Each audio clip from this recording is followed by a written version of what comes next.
जब हम सांस लेते हैं तो वायु प्रत्यक्ष रूप से हमें 3-4 स्थानों पर ही महसूस होती है। कंठ, हृदय, फेफड़े और पेट। मस्तिष्क में गई हुई वायु का हमें पता ही नहीं चलता। कान और आंख में गई हुई वायु का भी कभी पता चलता है। स्वतंत्र रूप से भीतर गई वायु अनेकों प्रकार से विभाजित हो जाती है, जो अलग अलग क्षेत्र में जाकर अपना अपना कार्य करके पुनः भिन्न रूप में बाहर निकल आती। ये सब इतनी जल्दी होता है कि हमें इसका पता ही नहीं चल पाता।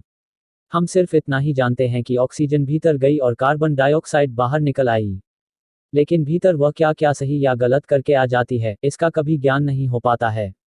यदि हम जोर से गहरी सांस लेते हैं तो तेज प्रवाह से शरीर के अंदर के बैक्टीरिया नष्ट होने लगते हैं। कोशिकाओं की रोगों से लड़ने की क्षमता बढ़ जाती है। बोन मैरो में नए रक्त का निर्माण होने लगता है, आंतों में जमा मल विसर्जित होने लगता है, मस्तिष्क की जागरूकता लौट आती है, जिससे स्मरण शक्ति दुरुस्त हो जाती है। न्यूरॉन की सक्रियता से सोचने समझने की क्षमता पुनः जिंदा हो जाती है। फेफड़ों में भरी हवा से आत्मविश्वास वापस लौट आता है। सोचे, जब जंगल में हवा का एक तेज झोंका आता है तो जंगल का रोम रोम जागृत होकर सजग हो जाता है। सिर्फ एक झोंका। कपालभाति या भस्त्रिका प्राणायाम तेज हवा के अनेकों झोंके जैसे हैं। बहुत कम लोगों में क्षमता होती है आंधी लाने की। लगातार अभ्यास से ही आंधी का जन्म होता है। 10 मिनट की आंधी आपके शरीर और मन के साथ आपके संपूर्ण जीवन को बदल कर रख देगी। आजकल अधिकतर लोगों की सांसें उखड़ती बिखरती रहती है, उथल पुथल भरी रहती है या फिर तेजी से चलती रहती है। उन्हें पता ही नहीं चलता कि कैसे चलती रहती है। क्रोध का भाव उठा तो सांसें बदल जाती है, काम वासना का भाव उठा तब भी सांसें बदल जाती है। हमारे प्रत्येक भाव और विचार से तो सांसें बदलती ही है, लेकिन हमारे खान पान रहन सहन से भी यह बदलती रहती है। असल में हमारी सांसों का हमारे मन की स्थिति और हमारी शारीरिक अवस्था से सीधा संबंध होता है। पूरा योग विज्ञान ही सांसों को सही तरीके से लेने में टिका हुआ है। तो अगर हम सिर्फ सांसों को सही तरीके से लेना सीख जाते हैं तो हमारा जीवन जादू की तरह बदल जाएगा। आज के इस प्राचीन योगी कहानी के माध्यम से हम सांसों को सही तरीके से लेने का तरीका और सांसों के जादुई रहस्य के बारे में विस्तार से जानेंगे। बहुत समय पहले की बात है, एक ऋषि अपने आश्रम में छात्रों को योग, ध्यान और प्राणायाम की शिक्षाएं दिया करते थे और ऋषि खुद भी एक योगी थे। उन्होंने अपने कई वर्ष हिमालय की गुफा में साधना करते हुए बिताए थे, जहां उन्होंने बहुत से सूक्ष्म मानवीय आयामों को गहराई से समझा था। और अब वो अपने इसी अनुभव और ज्ञान को शिष्यों के माध्यम से जनसमूह तक पहुंचाना चाहते थे। एक दिन रात्रि भोजन के पश्चात उनके आश्रम का सबसे बुद्धिमान और होनहार छात्र उनके पास आता है। छात्र के चेहरे को देखकर गुरु समझ गए कि उसके मन में कुछ प्रश्न उठ रहे हैं। गुरु के नजदीक आते ही छात्र ने उन्हें प्रणाम किया और कहा, गुरुदेव, मैं आपसे कुछ प्रश्न पूछना चाहता हूँ। गुरु ने मुस्कुराते हुए कहा, हाँ, मुझे मालूम है, ये तुम्हारे चेहरे को देखकर ही समझ गया था। पूछो, क्या प्रश्न है तुम्हारे? छात्र ने कहा, आप अक्सर कहते हैं कि योग, ध्यान और प्राणायाम का मूल आधार हमारी सांसें ही है और अपनी सांसों पर नियंत्रण पाते ही हम अपने मन और विचारों पर नियंत्रण पा लेते हैं। तो आज मैं आपसे सांसों के रहस्य और उसके यौगिक विज्ञान के बारे में विस्तार से जानने आया हूँ। यह सुन गुरु ने एक हल्की मुस्कान दी और फिर कहना शुरू किया, जैसा हमारा मन होता है, हमारी सांसों की गति भी वैसी ही होती है। या फिर जैसी हमारी सांसें होंगी वैसी ही हमारी मनोदशा हो जाएगी। यानी हमारी सांसों से सब कुछ जुड़ा हुआ है। जो हमारे भीतर घटता है वह भी और जो हमारे बाहर घटता है वह भी। हमारे जीवन में घटने वाली हर एक घटना हमारी सांसों से गहरा संबंध रखती है। मतलब कि वो अपनी सांसों की गति पर नियंत्रण करके अपने मन और विचारों पर नियंत्रण कर सकते हैं। अगर तुम किसी सच्चे योगी या साधक को ध्यान से देखो तो तुम्हें उसके चेहरे पर एक गजब का ठहराव दिखेगा। एक सच्चा योगी बुरी से बुरी परिस्थिति में भी खुद को स्थिर और शांत रख सकता है। एक योगी अपनी भावनाओं को नहीं दबाता, बल्कि वह अपनी सांसों पर नियंत्रण हासिल करता है। और सांसों को नियंत्रित करते ही वो अपने मन पर नियंत्रण पा लेता है। और जिस व्यक्ति का मन उसके नियंत्रण में है, उसके पास उसकी सभी समस्याओं का समाधान है। गुरु ने छात्र की तरफ इशारा करते हुए कहा, तुमने कुछ योगियों के बारे में सुना होगा कि वो 150, 200 या 300 सालों तक भी जी जाते हैं। तो आखिर वो इतने लंबे समय तक खुद को जीवित कैसे रख पाते हैं? असल में उनका नियंत्रण अपनी सांसों पर होता है, जिसे प्राण ऊर्जा भी कहते हैं। प्राण ऊर्जा हमारे चारों तरफ है। इसे कितनी मात्रा में लेना है और छोड़ना है, यह एक योगी अच्छी तरह से जानता है। और वह इस काम पर बहुत हद तक महारत हासिल कर लेता है। इसीलिए वह इस प्राण ऊर्जा का उपयोग अपनी जरूरत के हिसाब से कर सकता है और खुद को दीर्घायु बना सकता है। अगर तुम अपने शरीर को स्वस्थ रखना चाहते हो, सामान्य से अधिक क्षमता चाहते हो, तेज बुद्धि चाहते हो, तो तुम्हें अपनी सांसों को समझना होगा, उन्हें नियंत्रित करना होगा। और उन्हें नियंत्रित करते ही तुम्हारे जीवन में सब कुछ व्यवस्थित हो जाएगा। असल में डर, चिंता और परेशानी जैसी कोई चीज नहीं होती। ये तो सिर्फ हमारे मन और भावनाओं की उपज है और हमारे मन व भावनाओं को केवल एक ही चीज नियंत्रित कर सकती है और वो है हमारी सांसें। हमारे अंदर का क्रोध, चिंता, अहंकार, बदला लेने की भावना, ये सब कुछ हमारी सांसों के हिसाब से चलता है। अगर हमारी सांसों पर हमारा नियंत्रण है तो ये सभी विकार भी हमारे नियंत्रण में हो जाते हैं। अगर तुमने कभी किसी बच्चे को सोते हुए देखा हो तो तुमने अनुभव किया होगा कि जब वो बच्चा सांस अंदर लेता है तो उसका पेट फूलता है और जब सांस छोड़ता है तो पेट पिचक जाता है। यानी कि एक बच्चा अपने पेट अपनी नाभि से सांस लेता है, जो कि सांस लेने का सबसे प्राकृतिक और सही तरीका है।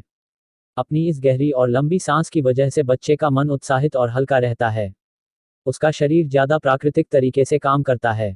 तुमने देखा होगा बच्चा अपने मन में किसी बात को ज्यादा लंबे समय तक नहीं रखता और ना ही वो किसी से ज्यादा लंबे समय तक गुस्सा रह सकता। अगर उसे किसी गलती पर डांट या मार भी दिया जाए तो वह कुछ समय बाद उसे भी भूलकर अपने खेल में मगन हो जाता है। बच्चा इतना सरल इसलिए हो पाता है क्योंकि उसकी सांसें प्राकृतिक रूप से चलती है। यानी नाभि से बच्चे के शरीर को विकास चाहिए। विकास के लिए ज्यादा ऊर्जा और ज्यादा ऊर्जा के लिए ज्यादा लंबी सांसें। इसीलिए प्रकृति ने उसे ज्यादा लंबी सांसें दी है। हालांकि यह लंबी सांसें हर मनुष्य को दी गई है, लेकिन इंसान ने अपने जीवन में कुछ अप्राकृतिक परिवर्तन कर अपनी सांसों को छोटा कर लिया है। वह पेट के बजाय अपने सीने से सांसों को लेता है। हम जितनी छोटी सांसें लेंगे उतनी चिंता और बकवास से भरे रहेंगे। हमारी सांसें जितनी लंबी और गहरी होगी, हम उतने ही खुश और शांत रहेंगे। गुरु ने आगे कहा, एक व्यक्ति 1 मिनट में 14 से 15 सांसें लेता है। सांस का सीधा संबंध हमारी मन की स्थिति और हमारे शारीरिक कंपनों से है। अगर 1 मिनट में ली जाने वाली सांसों की संख्या 11 से नीचे आ जाए तो हम अपने आसपास होने वाले कई कंपनों को समझना शुरू कर देंगे। यानी जानवरों की आवाजें हमारे लिए स्पष्ट हो जाएगी। तुमने सुना होगा कि शेर और बाघ जैसे खूंखार जानवर भी कुछ योगियों के सामने आते ही पालतू बिल्ली की तरह व्यवहार करने लगते हैं। ऐसा इसलिए हो पाता है क्योंकि उन योगियों ने अपनी सांसों की संख्या को कम करके जानवरों की आवाजें, उनकी भावनाओं और कंपनों के साथ एक संवाद स्थापित कर लिया है। अगर 1 मिनट में ली जाने वाली सांसों की संख्या 9 से कम हो जाए तो पेड़ और वनस्पति जो फैला रहे हैं, वह समझना हमारे लिए आसान हो जाएगा। अगर हमारी सांसें 6 से कम हो जाती है तो बेजान चीजें कैसे काम करती है यह समझना हमारे लिए आसान हो जाता है। बेजान चीजों के कंपन और उनसे जुड़ी दुनिया हमारे लिए स्पष्ट हो जाती है। दूसरे शब्दों में ब्रह्मांड की प्रकृति समझी जा सकती है। और इसी स्थिति पर पहुंचकर ही बहुत से योगी और ऋषि मुनि ब्रह्मांड के रहस्यों और उनमें घटने वाली घटनाओं की भविष्यवाणी कर देते हैं। हमारा शरीर जितना स्थिर होता चला जाएगा, हम उतनी ही सांसें कम लेंगे। अगर हम अपने पूरे शरीर को स्थिरता के एक निश्चित स्तर तक ले आए और बहुत तेजी से सांस न ले रहे हो तो हमारा बोध बढ़ता चला जाता है। दोस्तों, योग विज्ञान के अनुसार एक साधक अपनी सांसों पर नियंत्रण करके ऐसी बहुत सी चीजें कर सकता है जो साधारण इंसानी जीवन से परे है। योगिक परंपरा में तो ये भी कहा जाता है कि अपनी सांसों को घंटों तक रोककर व्यक्ति एकदम ही नए मानवीय आयामों का अनुभव कर सकता है। ऐसी बहुत सी बीमारियां जो जानलेवा हो सकती है या जिनका कोई इलाज नहीं है, उन्हें केवल अपने मन और दिमाग पर नियंत्रण रखकर ठीक किया जा सकता है। अपनी सांसों पर नियंत्रण करके व्यक्ति एक ऐसी मानसिक स्थिति तक पहुंच सकता है जहां जीवन में आने वाले उतार चढ़ाव उसे परेशान नहीं कर सकते। कुछ लोगों को ये सब बातें बस एक कहानी लग सकती है क्योंकि आमतौर पर लोग ऐसा नहीं करते और कोई भी चीज जिस पर उन्हें यकीन नहीं होता उसे अंधविश्वास कहकर नकार देते हैं। लेकिन पुरानी योगिक परंपराओं का पालन करने वाले लोग ऐसी बातों का दावा करते हैं। उन्हीं लोगों में से एक है स्वामी रामा। स्वामी रामा हिमालय की गुफाओं में रहा करते थे। उन्होंने बचपन से ही योग के सीक्रेट्स को प्रैक्टिस किया था। 1970 में स्वामी रामा एक अमेरिकन रिसर्च लेबोरेटरी में गए। अपनी सांसों पर नियंत्रण करके इन्होंने अपने दिमाग और मन पर इतनी निपुणता हासिल कर ली थी कि वो जब चाहें, जितने समय तक चाहें अपनी सांस, ब्रेन वेव्स, हॉट बीट, शरीर में बहने वाले खून को भी रोक देते थे।